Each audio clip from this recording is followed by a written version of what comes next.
자, 오늘은 믿음으로 우리 한번 교제하면 좋겠습니다. 믿음으로 이렇게 교제하십시다. 사랑하고 축복합니다. 예수님 때문에 행복합니다.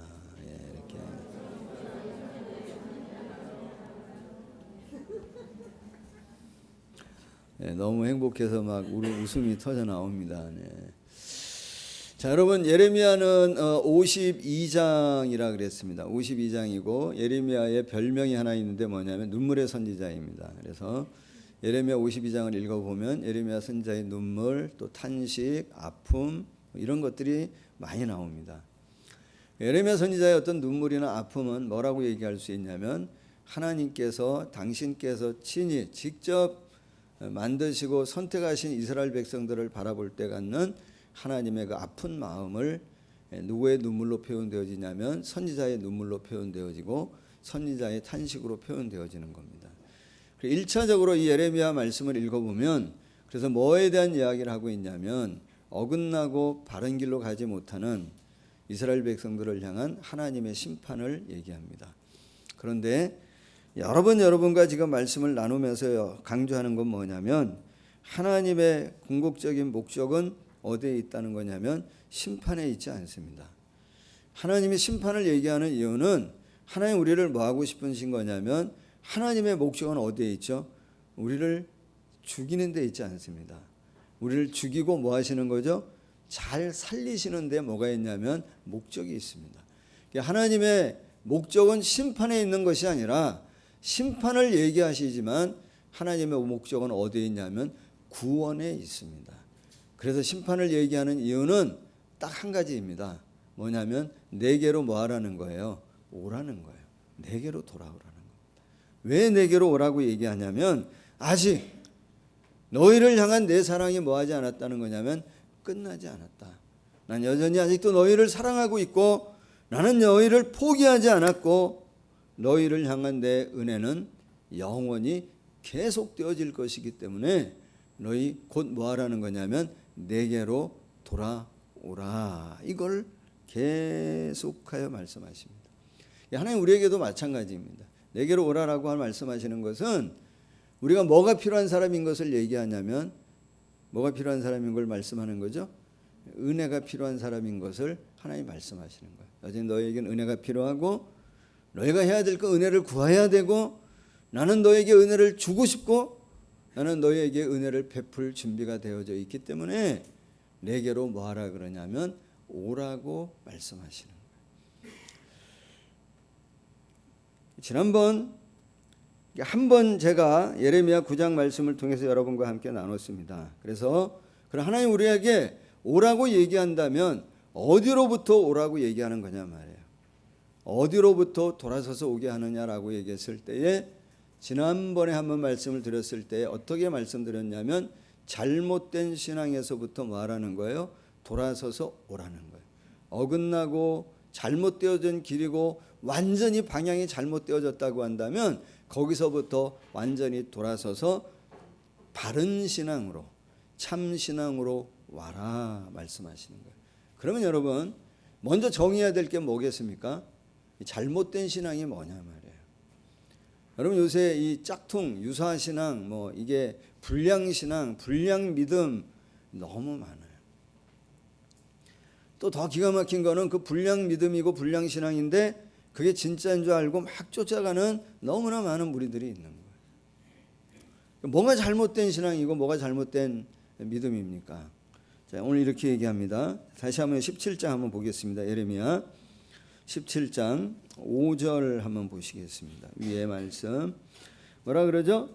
여호와께서 이와 같이 말씀하시니라. 물론 누구를 믿으며 사람을. 이거 잘못된 믿음이라는 거예요. 사람을 믿음. 이거 잘못된 믿음이고 잘못된 신앙이고 그리고 뭐라 그러냐면 육신으로 그의 힘을 삼는 것. 그거 뭐라는 거죠? 잘못된 믿음이라. 사람을 믿고 육신으로 그의 힘을 삼게 되어질 때에 어떤 결과가 나타난다 그러냐면 마음이 누구로부터 멀어지냐면 하나님으로부터 멀어지고 하나님으로부터 떠난다는 거예요. 그 결과는 저주를 받을 것인데 6절에 뭐라 그러냐면 그는 사막의 떨기나무 같이 되어지고 좋은 일이 오는 것을 보지 못하게 되어질 것이고 광야 간조한 곳 건건한 땅 사람이 살지 않는 땅에 사는 것처럼 되어질 거라는 거예요. 그게 잘못된 믿음이라는 겁니다, 여러분. 정말 하나님께서 원하는 믿음은 어떤 상황 속에서도 하나님을 의지하는, 하나님을 신뢰하는 믿음을 놓지 않는 거예요. 아까 우리 집사님 기도하는 중에 우리 성도님들의 어떤 삶의 형편에 대해서, 상황에 대해서 많이 얘기했잖아요. 아픈 분도 있고 재정이 흔들릴 때도 있고 원하는 일이 잘 되어지지 않을 때도 있고 그런 환경 가운데 있으면 흔들려 안 흔들려요? 흔들리면 돼요 안 돼요? 흔들리죠. 그거 안 흔들리면 그 이상한 겁니다. 흔들릴 수 있습니다. 그런데 흔들릴 때라도 흔들릴 때 뭐 해야 된다는 거예요? 하나님께 돌아와야 된다는 거예요. 하나님께 찾아와야 된다. 내가 붙들고 있고 내가 붙잡고 있고 내가 믿고 있는 것이 뭔가 잘못되어졌다라고 생각이 되어질 때 흔들릴 때 뭐 해야 된다는 거예요? 포기하고 그냥 아닌가 봐. 이게 인생 끝내는 게 아니고 그럴 때 누구에게 돌아오라고 얘기하냐면 하나님 말씀하시는 게 뭐냐면 돌아오라는 거예요. 돌아가도 되나요? 돌아가도 됩니다, 여러분. 교회 한두 주 빠지면 가도 되나 이런 마음 들지 않아요? 와도 돼요. 그때 오셔야 돼요, 여러분. 내가 이랬는데 하나님 날 받아주실까? 그런 마음 들 때 어떻게 해야 돼요? 오셔야 돼요. 왜냐하면 하나님 늘 말씀, 내 사랑은 뭐하지 않다고요? 끝나지 않았다는 거예요. 너희를 향한 내 마음은 포기하지 않았다는 거예요. 그러니까 뭐 하라고요? 돌아오라는 거예요. 내가 이렇게 하겠다고 약속 안 지켰는데 가도 되나? 가도 돼요. 오라는 거예요.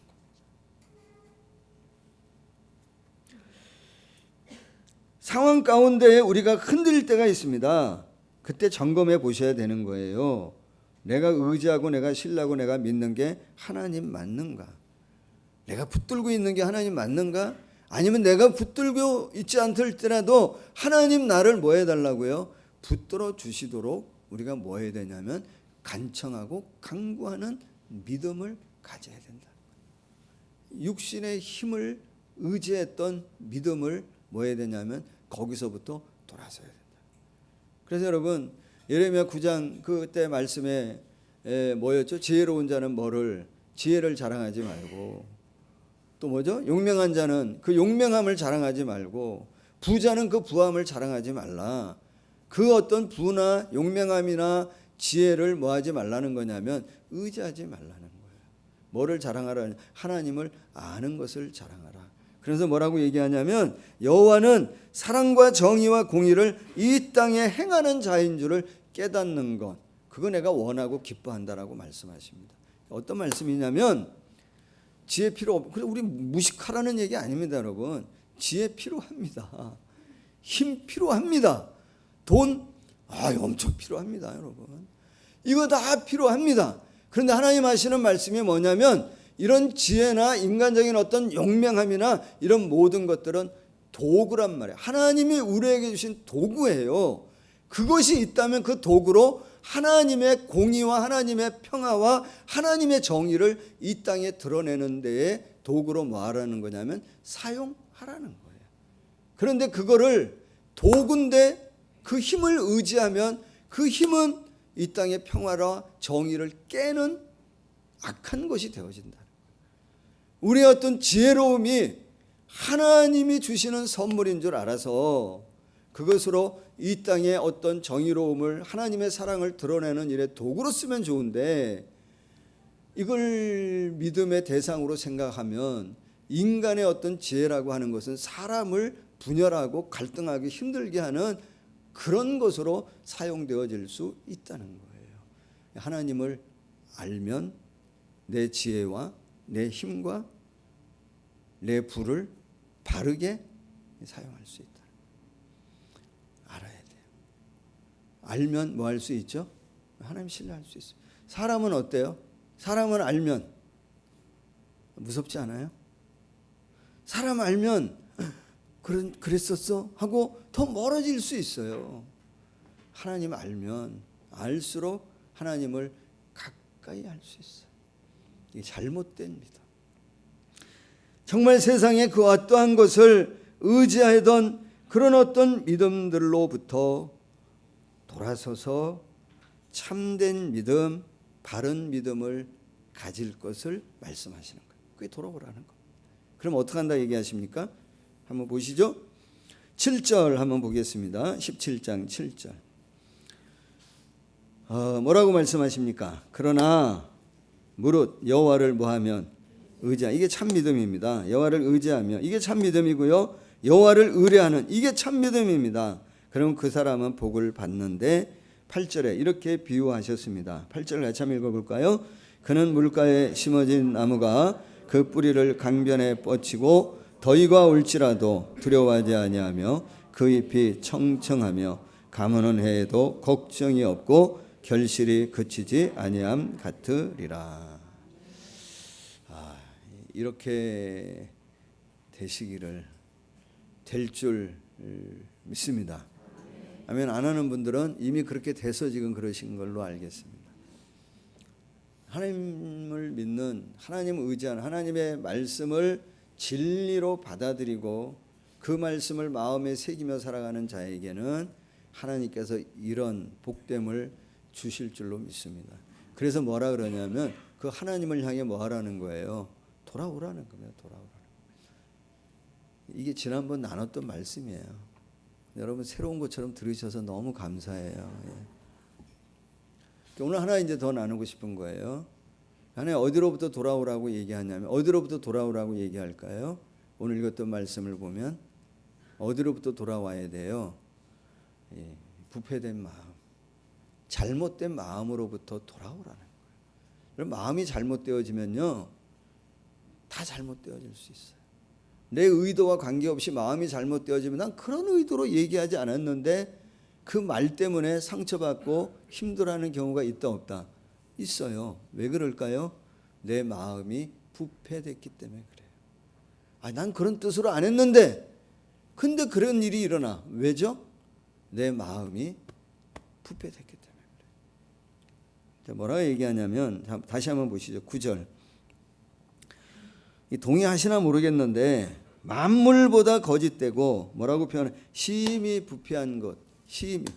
내가 생각하는 것보다 더 거짓되고 내가 생각하는 것보다 더 부패한 것이 뭐라고 얘기하냐면 우리의 마음이라는 거예요. 이거 인정하십니까? 네? 이거 인정해야 돌아설 수 있어요. 돌아서는 건 항상 내가 잘못되었다고 하는 걸 인정할 때 돌아서는 거잖아요.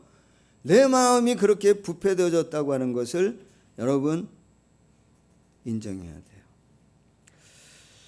여러분 마음을 다 아세요? 여러분 마음을. 네? 여러분 마음을 다 아십니까? 저는 내 마음을 모를 때가 종종 많이 있는 것 같아요. 어제 우리 그 사진전에 우리 강현호 집사님 사진전 오늘 오후 6시까지입니다. 오후에 점심에 식사하시고 시간 되시 한번 다녀가셔도 좋을 것 같아요.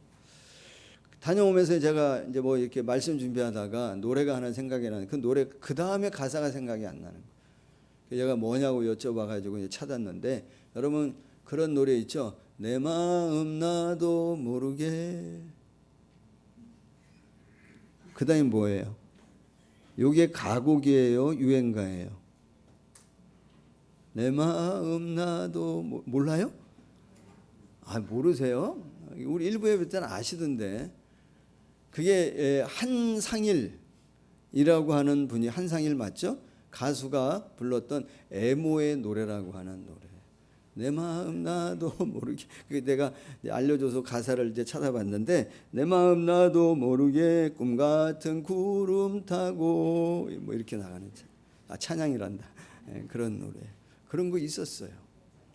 그 가사를 한번 다시 읽어드릴게요. 내 마음 나도 모르게 꿈 같은 구름 타고 천사가 미소를 짓는 지평선을 나르네. 뒤에 뭐라고 표현하냐면 구말리 사랑길을 헤매는 그대는 아는가 내 나의 넋을. 내가 이 헤매는 이 마음을 너희 아냐, 난 모르겠는데 너희는 아냐 말이에요. 여러분 마음을 다 아세요? 여러분 결혼할 때 청첩장 해서 막 돌리잖아요. 청첩장 왜 돌리는 거예요? 결혼을 내가 언제 한다고 하는 걸 알리기 위해서 돌리는 겁니까? 그것만이에요. 제가 생각할 때는 더 중요한 건 있다고 생각해요. 뭐냐면 청첩장을 돌리는 거. 이제 내가 이 남자만 이 여자만 뭐하기로 사랑하기로 결정하고 결단했습니다. 선택했습니다. 이게 내 사랑입니다. 나 이 사람만 사랑하기로 마음 먹었습니다. 그래서 몇 월 며칠 날 결혼할 겁니다. 라고 뭐 하는 거냐면 청첩장을 돌리는 거예요. 근데 그 마음이 잘 지켜져 안 지켜져? 네? 아니 내가 선택한 사랑인데 뭐 수십 명을 사랑하는 것도 아니고 내가 선택한 한 명 사랑하는 것도 왜 이렇게 어렵냐 말이야. 그 마음 아냐 말이야. 왜 그러는지. 우리 교회를 섬기고 예배하고 하나님을 믿을 때에도 내가 절대 하나님 내가 배신하지 않을 거라고, 하나님 내가 어떤 경우에도 흔들지 하나님 내가 따르고 이 믿음의 길을 갈 거라고, 내가 이 공동체를 끝까지 섬기겠노라고, 주님의 나라를 위해 내가 무슨 일이 있어도 헌신하며 주님의 길을 따르겠다고 그 마음 가졌는데 어려움이 오고 고난이 오면 왜 흔들리냐 말이에요. 왜 외면하냐 말이에요. 왜 모른 척 도망가는 요놈의 마음은 뭐냐 말이에요. 왜 그렇죠? 뭐 때문이라고 얘기하는 거예요? 우리 마음이 뭐였기 때문에? 부패됐기 때문에 그렇다. 이 성경 말씀. 내가 생각하는 것보다 심히 거짓되고 내가 생각하는 것보다 심히 부패됐기 때문에. 그래서 이렇게 얘기해요. 또 한번 보세요. 17장 10절. 나 여호와는 심장을 살피고 폐부를 시험하고 각각 그의 행위와 그의 행실대로 보응하겠다는 거예요. 말하는 것으로만 내가 못 믿겠다는 거야. 너희들 하도 거짓말하기 때문에 내가 너의 마음, 너의 심장을 다 살펴보고 보응하겠다고 얘기해. 그것도 여러분, 하나님 우리를 심판하는 게 목적이 아니라 그랬잖아요. 어떤 말이에요? 너희 마음에 하나님의 은혜가 임하지 않으면 건질 게 하나도 없다는 거예요. 정말 너희 마음 안에 하나님의 은혜가 없으면, 우리의 인생 가운데 하나님의 은혜가 임하지 않으면 그냥 재앙 그 자체라는 거예요. 어떻게 해야 됩니까? 그렇다면 우리의 마음을 어떻게 해야 되죠? 대수술해야죠. 수술해야 됩니다. 그래서 이렇게 얘기합니다. 한번 보시죠. 예레미야 4장 4절을 한번 보겠습니다. 자, 뭐라고 말씀하시죠? 4장 4절. 유다인과 예루살렘 주민들아, 너희는 스스로 뭐를 행하여? 할례를 행하래요. 할례가 뭔지 아시겠죠? 근데 뭐라고 비유하냐면, 말씀하시냐면 그냥 겉으로의 할례가 아니라 너희 마음의 가죽을 베고 누구에게 속하라 그러냐면 나 여호와께 속하라. 내게 돌아오라는 겁니다. 그리하지 아니하면 너희 악행으로 말미암아 나의 분노가 불같이 일어나서 사르리니 그것을 끌 자가 없다고 얘기해요. 수술해야 됩니다. 성경에 보면 두 가지 불이 나와요. 지금 여기 나오는 불은 어떤 불입니까? 예레미야 4장 4절에서 얘기하는 불은 어떤 불이죠? 이건 심판의 불입니다. 심판의 불은 뭐죠? 저주의 불입니다. 이 불이 임하면 살아남을 자가 있다 없다? 없습니다. 불이 그 사람을 그냥 살라버립니다. 레위기 10장인가에 그 예전에 얼마 전에 한 몇 주 전에 묵상 우리 스케줄 따라 하는데 보니까 와 막 겁나더라고요.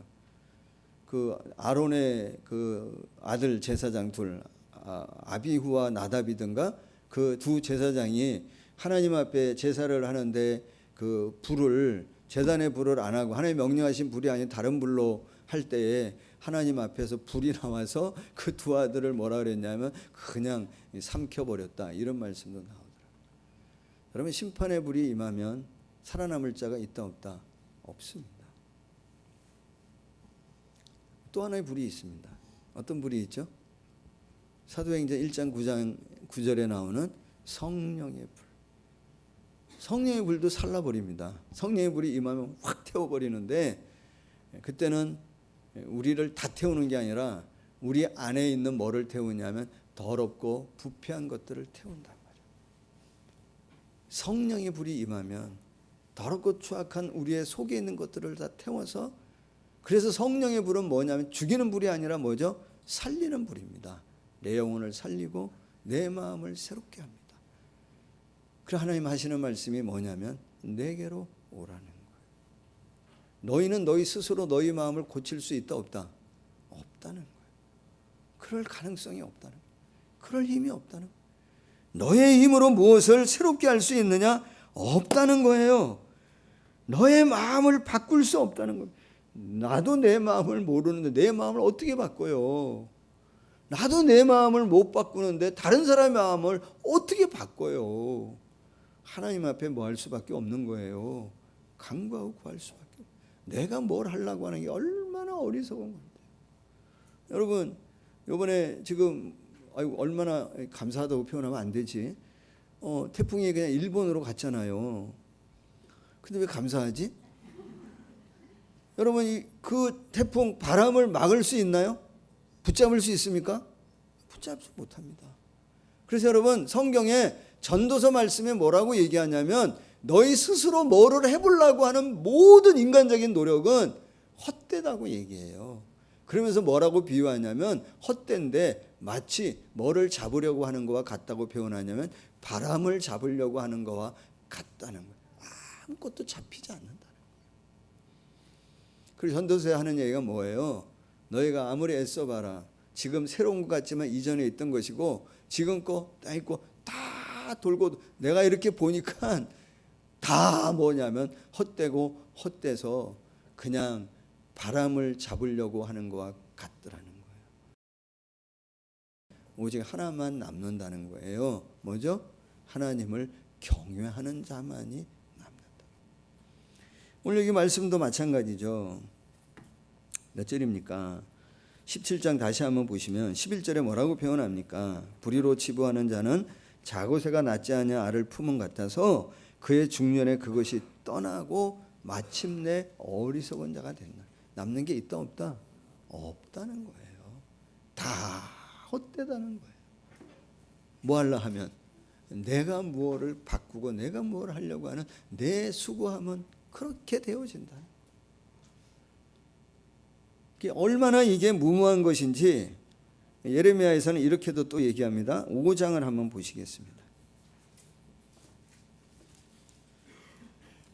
5장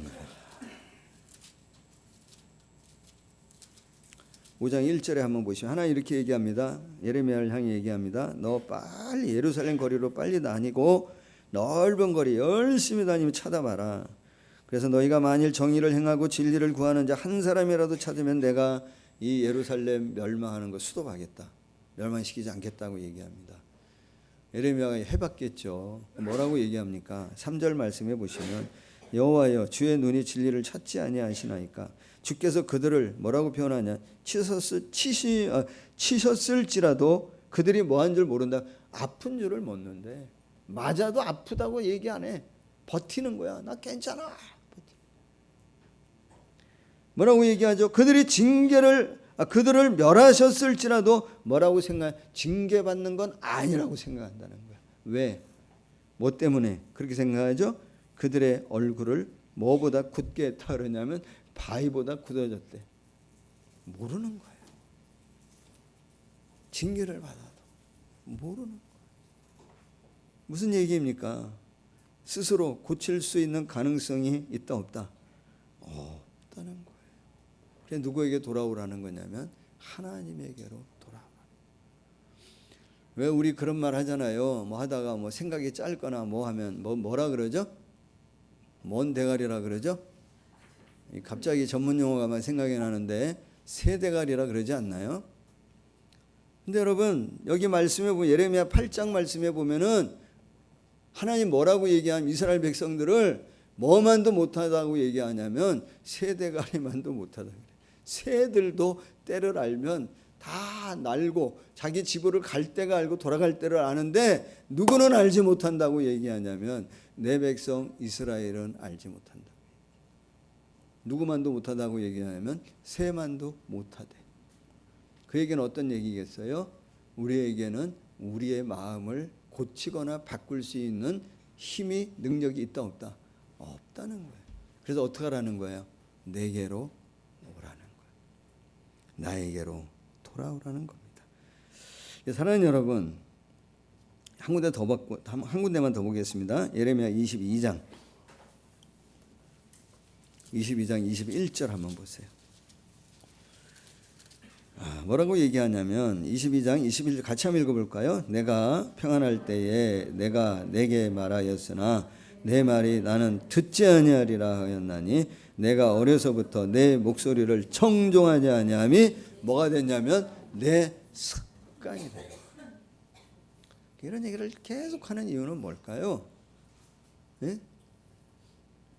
성경 보면 깨닫는 게 뭐냐면 정말 내가 내 마음을 어떻게 할 수 없다? 고치기 어렵구나. 이거 깨닫습니다. 누구 보면 희망이 없어요? 날 보면 희망이 없습니다. 날 보면 희망이 없어요. 그 누굴 봐도 희망이 없습니다. 희망은 어디에 있습니까? 예레미야는 계속 이런 말씀만 나 희망이 없습니까? 희망이 있습니다. 희망이 없으면 성경이 아닙니다. 희망이 있습니다.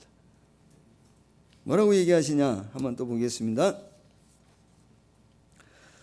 예레미야 23장을 한번 보겠습니다.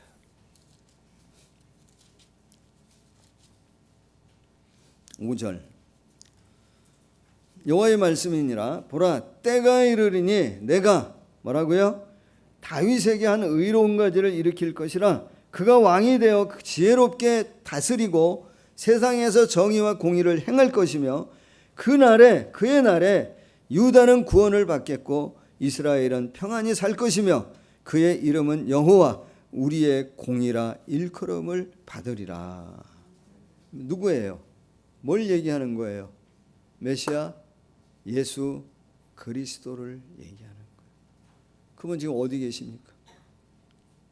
어디 계세요? 아니 어디 계세요? 어디 계십니까?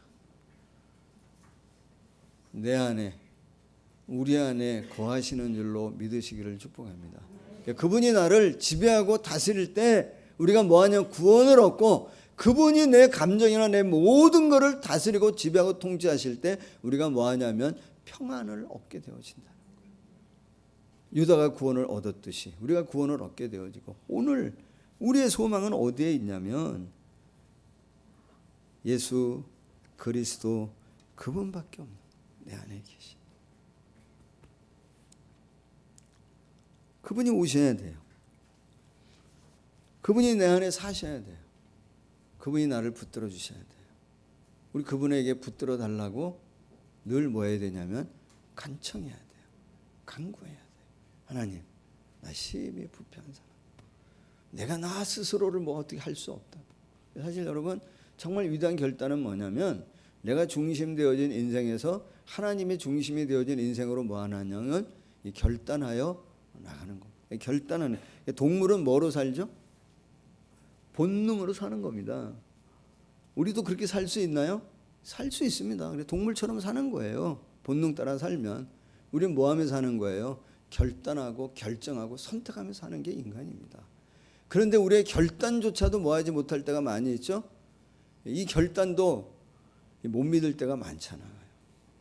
다이어트는 늘 언제부터 해요? 네? 오늘부터 해요? 내일부터 해요? 내일. 내일부터 한다. 내일이 옵니까?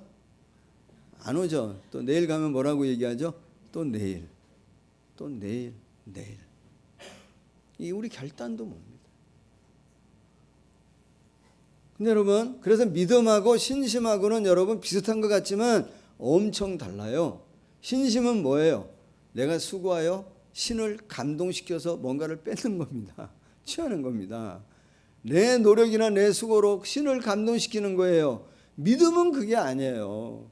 믿음은 내가 아는 하나님, 내가 깨닫는 그 하나님을 뭐 하는 거냐면 받아들이는 거예요. 여러분이 많이 알아요? 하나님에 대해서? 제가 더 많이 알아요. 뭐 이런 질문이 있어요. 그죠? 그냥 제가 목사니까 제가 조금 더 안다고 인정해 주자. 그 내가 아는 거하고 여러분이 아는 거하고 차이가 있다 할지라도 그 아는 정도의 차이는 뭐라는 거예요? 그거 중요하지 않은 거예요. 도토리 키재기라는 거예요. 정말 중요한 거는 뭐예요? 많이 아느냐 적게 아느냐가 아니에요. 내가 아는 것 앞에, 하나님 앞에 얼마를 알든지 간에 그 하나님 앞에 내가 얼마나 진정성 있게 진실되게 그것을 받아들이냐 말이에요. 그걸 하나님 뭐라 그러냐면 믿음이라고 얘기하고, 그 믿음이 겨자씨만한 것이라 할지라도 하나님은 그걸 믿음이라 인정하고 산을 옮길 만한 힘이 있다라고 얘기해요. 누가 하시기 때문에? 하나님 그분이 하시기 때문에. 우리가 결단은 뭐냐면 내가 뭘 하겠다는 게 아니야. 하나님 그분이 우리에게 말씀하시는 거. 이 말이 안 되는 거예요. 나 같은 사람에게 예수 그리스도를 보내시고 나를 위해 감당할 수 없는 그 고귀한 은혜의 장을 열어서 나를 초청하고 나를 거기에 구원하게 하시고 나에게 그런 은혜를 베풀어 주신다고 하는 것, 이거를 그 선물을 뭐냐면 받아들이는 게 뭐라고 얘기하는 거냐면 믿음이라고 얘기하는 거예요. 그때 하나님 하시는 일이 뭐예요? 우리의 마음을 새롭게 한다. 내 마음을, 부패한 내 마음을 주의 보혈로 다 정결케 하시고. 이거 아멘 해도 되는 건데. 속으로는 아멘하고 계시죠? 그때 우리의 마음을 새롭게 하고 내 영혼을 새롭게 하고 내 삶을 새롭게 다 내 정체성과 내 가치와 내 말과 모든 것을 새롭게. 그래서 매일매일 우리 하나님의 은혜를 구하며 살아가야 돼요. 우리에게 소망이 있다면 다른 데 있지 않습니다. 여러분, 소망이 어디에 있습니까? 내 수입이 좀 더 늘어났다고 소망이 있는 거 아닙니다. 적금 탈 날이 가까웠다고 소망이 있는 거 아니에요. 내 소망이 어디에 있는 거예요? 예수 그리스도 안에 있는 줄로 믿으시기를 축복합니다. 내 안에 계신 그분이 내 소망이 되어져요. 주님이 내게 새 마음을 늘 주시겠다고 말씀하고 약속하시기 때문에, 내가 너와 함께 하겠다고 약속하시기 때문에 그 약속을 진리로 받아들이며 하나님 앞에 나갈 때 하나님 우리에게 새로운 마음을 주실 줄로 믿으시기를 예수님의 이름으로 축복합니다. 이스라엘 백성들은 몇 년 걸렸냐면, 수술 기간이 이 예레미야의 말씀으로만 보면 몇 년 걸렸죠? 병원에 입원해서 태어날 때까지 얼마나 걸렸냐면 70년 걸렸다네요. 70년. 이렇게 표현합니다. 그래 29장을 한번 보겠습니다. 예레미야 29장입니다. 29장 10절 뭐라고 얘기하냐면, 여호와께서 이와 같이 말씀하시니라, 바벨론에서 몇 년이 차면, 70년이 차면. 지금 예레미야가 이게 참 눈물의 선지자인 게 어쩔 수 없이 뭐를, 우리나라가 망한다는 거야. 바벨론 우리가 다 포로로 잡혀가서 몇 년 동안 있을까? 70년 동안 있을 거라고 하니 우리나라 망한다 그러는데 좋아할 사람이 어디 있냐 말이야. 그 많은 박해와 핍박을 받는 거야. 근데 어쨌든 70년이 차면 내가 너희를 돌보고 나의 선한 말을 너희에게 성취하여 너희를 이곳으로 돌아오게. 왜 70년의 기간이 있냐면 그만큼 너희가 너희의 중심이 되어진 기간이 너무 견고하고 깊고 깊게 있기 때문에 몇 년을 걸려, 70년을 걸린다. 마음을 치유하고 바꾸는. 너희가 마음이 바뀌어 그때 되면 깨닫는 게 있는데, 뭘 깨닫게 되어진다고 얘기하냐면 너희를 향한 내 생각이 어떠한지를 그때 너희는 알게 될 거라는 거예요. 너희를 향한 내 생각이 뭐라고 하는 걸, 심판이 아니고 멸망이 아니라 미래의 소망, 희망을 주고자 하는 것이 누구의 마음이라고 하는 것을, 내 계획이고 내 생각이라는 걸 너희가 그때 알게 될 거라. 그럼 너희 어떻게 한다는 거예요? 내게 나와 구하고 간구하고 간청할 수 있다는. 뭐라고 표현합니까? 13절 너희가 그때 온 마음으로, 이 온 마음은 어떤 마음이에요? 새로워진 마음입니다. 온 마음으로 나를 구하면 나를 찾을 것이고 나를 만날 것이다라고 얘기하고 있는 것입니다. 말씀합니다. 내게 돌아오라. 시간이 좀 걸리더라도 돌아오라는 거예요. 와라. 여러분에게 부탁드리고 싶은 것은 주님 앞에 이렇게 오셨을 때 뭐 하시면 안 돼요. 이왕 오신 건데 그냥 건성으로 보내면 안 돼요. 뭐 하셔야 돼요? 온 마음으로 정성으로 예배해야 돼요. 정성으로 하나님 제 마음을 만져주십시오. 하나님 우리 삶을, 내 삶을 바꾸십시오. 하나님 내가 무엇으로 어떻게 결단하면 나가야 될 것인지 오늘 하나님 말씀이 내 마음에 들어오게 해주십시오. 하나님 앞에 뭐 해야 되냐면 마음을 다하여 예배해야 해요.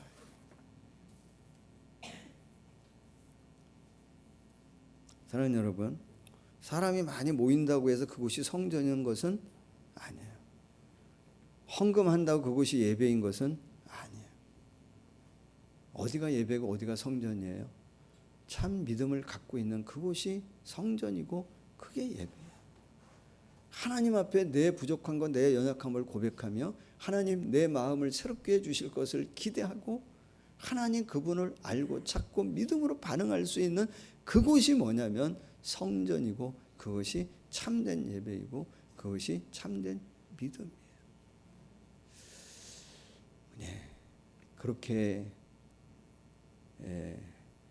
하나님께로 가까이 가는 우리 성도님들이 되시기를 예수님의 이름으로 간절히 축복합니다. 사랑하는 여러분, 여러분 마음의 중심에 주님 신뢰하는 마음이 있습니까? 믿음으로 고백하세요. 그냥 여러분 마음에 주님을 신뢰하는 마음이 있습니까? 여러분 마음의 중심에 예수님 계십니까? 아멘. 주님 앞에 더 가자고요. 더 가자고요. 내가 바른 믿음을 가질 때 하나님 우리에게 새로운 마음을 주시며 다시 한번 이 말씀 읽고 정리합니다. 17장 7절 그러나 무릇 여호와를 뭐하며 의지하며, 이 참된 믿음입니다. 여호와를 의뢰하는 그 사람은 복을 받을 것이라. 8절 같이 읽습니다. 그는 물가에 심어진 나무가 그 뿌리를 강변에 뻗치고 더위가 올지라도 두려워하지 아니하며 그 잎이 청청하며 가무는 해에도 걱정이 없고 결실이 그치지 아니함 같으리라. 이 은혜가 저와 여러분에게 우리 공동체 안에 살아가는 여러분과 여러분의 가족들 가운데 있게 되어지기를 예수님의 이름으로 간절히 축복합니다.